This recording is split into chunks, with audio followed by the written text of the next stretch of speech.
বলছি, এদেশের সাধারণ মানুষ, সাধারণ যারা রোগী, তারা চিকিৎসক বলতে বোঝেন যার গায়ে একটা সাদা অ্যাপ্রন আছে, গলায় একটা স্টেথো আছে, নামের আগে ডাক্তার আছে। এই তিনটা চিহ্নকে একটা প্রতারণার মাধ্যম হিসেবে ব্যবহার করছেন কতিপয় অসাধু চিকিৎসক নামের ব্যবসায়ী। কারণ সাধারণ মানুষ বোঝে না ডাক্তার কে, তারা শুধু নামের আগে ডাক্তার দেখলেই তাকে ডাক্তার মনে করে। গায়ে একটা স্টেথো আছে, গলায় একটা অ্যাপ্রন আছে, তারা মনে করে ডাক্তার, তারা আসলে ডাক্তার না।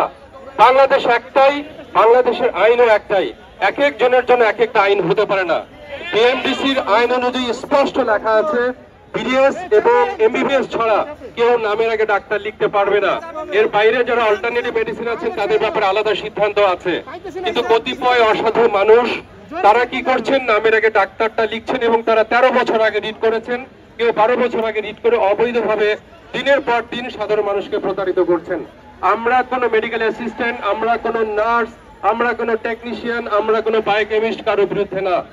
সাংবাদিক মানে একটা সংবাদ মাধ্যমে যে কাজ করে সে সাংবাদিক না, একটা হাসপাতালে কাজ করলে সে ডাক্তার না। ডাক্তারের সকল শ্রেণী পেশার মানুষ থাকে, সংবাদ মাধ্যমেও তাই থাকে। কিন্তু আজকাল দেখা যাচ্ছে হাসপাতালে চাকরি করলেই তিনি বাইরে গিয়ে ডাক্তার লিখে সাধারণ মানুষকে প্রতারিত করছেন। এর মাধ্যমে সাধারণ মানুষ অপচিকিৎসার শিকার হচ্ছেন, মানুষের কষ্ট হচ্ছে, ভুল চিকিৎসা বেশি হচ্ছে, দেশের স্বাস্থ্য ব্যবস্থার প্রতি মানুষের আস্থা হারিয়ে ফেলছে। এই পরিস্থিতি থেকে আমরা উত্তরণ ঘটাতে চাই, সেজন্য আমরা আজকে 5 দফা নিয়ে হাজির হয়েছি।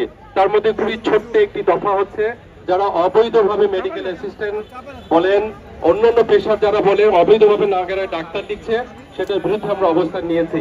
আমরা সকল সেবকদের সুচিকিৎসা নিশ্চিত করার স্বার্থে, সকল সেবকদের অধিকারের স্বার্থে আমরা সবার অধিকারের জন্য আন্দোলন করতে রাজি আছি।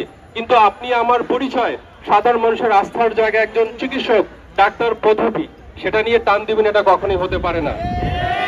আপনারা জানেন ডাক্তাররা তার রোগী এবং পড়ালেখা নিয়ে ব্যস্ত, তাদের সময় নিয়ে আন্দোলন করার, কিন্তু ডাক্তারদেরকে আন্দোলনমুখী করা হচ্ছে। আপনারা জানেন যে সাধারণ একজন নাগরিক 4 বছর পরে অনার্স পাস করে বিসিএস দিতে পারে, আমার চিকিৎসকদের সময় লাগে 7 বছর। সে কারণে আগে থেকে সিদ্ধান্ত ছিল যে সাধারণ মানুষের চাকরি যদি 30 বছরে বিসিএস এর এন্ট্রি হয়, চিকিৎসকদের হবে 32 বছর।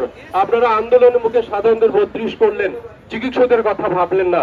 তাহলে সরকারি পর্যায়ে আজকে যে বেসরকারি পর্যায়ে 50,000 ডাক্তার এখন যে বেকার আছে, তারা যাবে কোথায়? তাদের সরকারি চাকরির সুযোগটা কোথায়? আমরা বলছি না যে কোনো পেশাকে বাদ দিতে হবেন। একটা সময় আমরা সূর্য দেখে সময় দেখেছি, আজও কি আমরা সূর্য দেখে সময় দেখি?